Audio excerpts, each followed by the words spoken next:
Hello, today we're discussing the unseen threat, sudden cardiac death, a modern diagnostic framework. The stark reality of sudden cardiac death. This is defined as unexpected death of cardiac etiology occurring within an hour of symptom onset.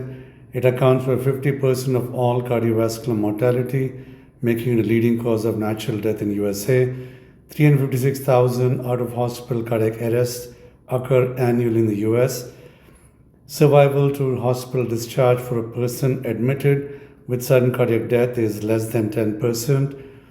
There's two different worlds in this diagnosis: adults more than 35 and youth less than 35. For adults more than 35 years, the primary cause is overwhelmingly acquired structural heart disease, the dominant pathology being coronary disease, most often triggered by acute coronary syndrome. In youth, less than 35, the primary cause is inherited cardiac disorders. The dominant pathologies are inherited cardiomyopathies or channelopathies. The final common pathway is electrical chaos and hemodynamic collapse. A stable sinus rhythm can proceed to ventricular tachycardia, ventricular fibrillation, and or asystole, and any of these can lead to sudden cardiac death.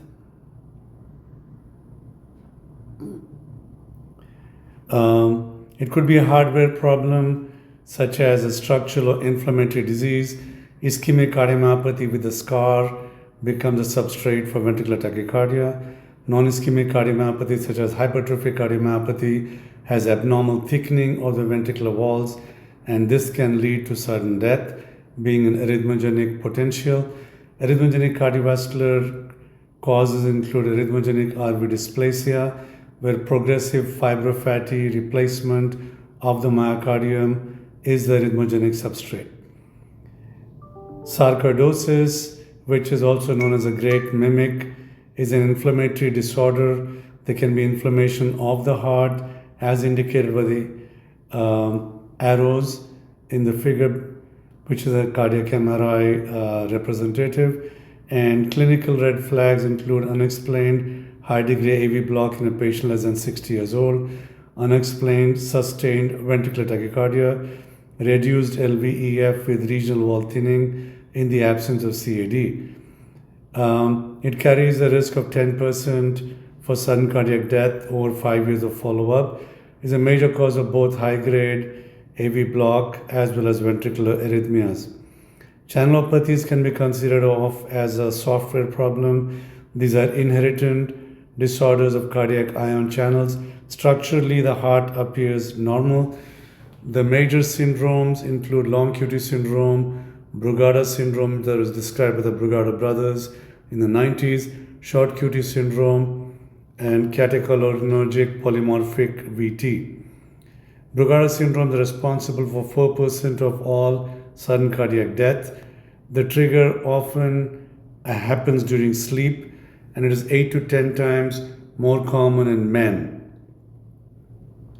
Now, long QT syndrome can be caused by gene abnormalities in KCNQ1, KCNH2, SCN5A. This prolonged QT interval, more than 500 milliseconds, which gives it high risk. Typical triggers include exercise or high adrenaline states, which is long QT1, sudden noise or emotion, which is long QT2, or rest, which is long QT3. Mechanism is torsades point. Brugada syndrome is caused by SCN5A sodium channelopathy. There's a curved segment elevation of more than 2 millimeters in V1, V2, and rest, fever, or large meals causes the sudden cardiac death, usually polymorphic VT or VFib. Short QT syndrome is a potassium channelopathy gain of function. The QT interval is short with peaked T waves, often asymptomatic at rest, and can cause VFib or AFib. Catecholaminergic polymorphic VT is a mouthful. It is caused by a ryanodine receptor RYR2 abnormality. The resting EKG is normal. exercise induced bidirectional or polymorphic VT, emotional stress or exercise cause it, and polymorphic VT could be the etiology. The key in the diagnosis of unexplained cardiac arrest remains cardiac MRI. It plays a central role in non invasive imaging.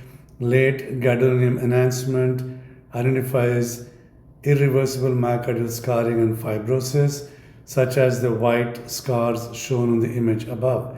T2 weighted imaging detects myocardial edema, indicating active inflammation and a potentially reversible cause such as acute myocarditis.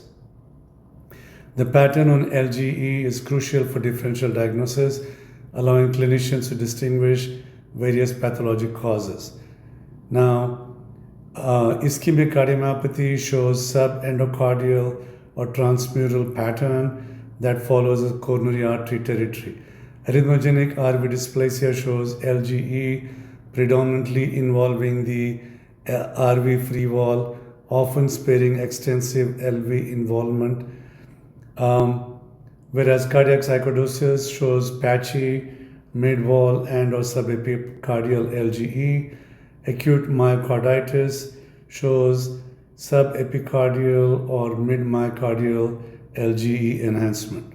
Now, treatment involves use of devices such as defibrillators. High-risk indicators include EF less than 35%, significant myocardial scar on CMR, history of syncope, or symptomatic Brugada syndrome. Drugs. Tailored pharmacotherapy includes beta blockers for long QT syndrome, quinidine for Brugada syndrome, immunosuppression, steroids for active sarcoidosis, antibiotics for Lyme myocarditis. When an inherited channelopathy is suspected, familial evaluation is mandatory. Cascade screening involves clinical evaluation, genetic testing of first degree relatives. Each child of an affected patient has a 50% chance of inheriting the condition. Here is a proposed diagnostic algorithm. Survivor of sudden cardiac arrest of undetermined etiology. You would do imaging with an echocardiogram and EKG. Consider coronary angiography if appropriate. If the cause is explained, you treat the cause. If the cause is not explained, you proceed to cardiac MRI with or without EP study. If a pathological substrate is identified in cardiac MRI, then it could be sarcoid or myocarditis, or arrhythmogenic RV dysplasia, or concealed ischemic scar, all of which would be treated specifically. If none of these is identified, then you consider provocative drug testing such as procainamide or genetic testing. This may reveal channelopathies or idiopathic ventricular fibrillation. The new paradigm is an integrated multimodal approach. The core message is sudden cardiac death is not a single disease, but a syndrome with diverse etiologies. Effective preventive strategies hinge on modern diagnostic framework.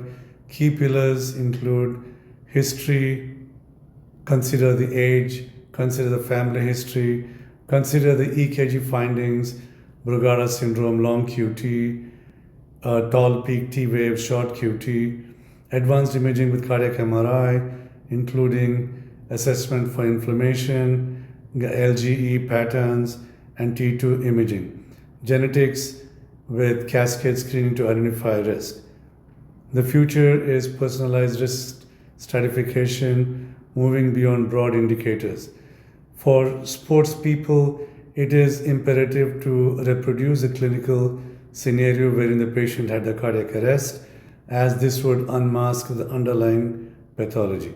Thank you for listening. More to follow.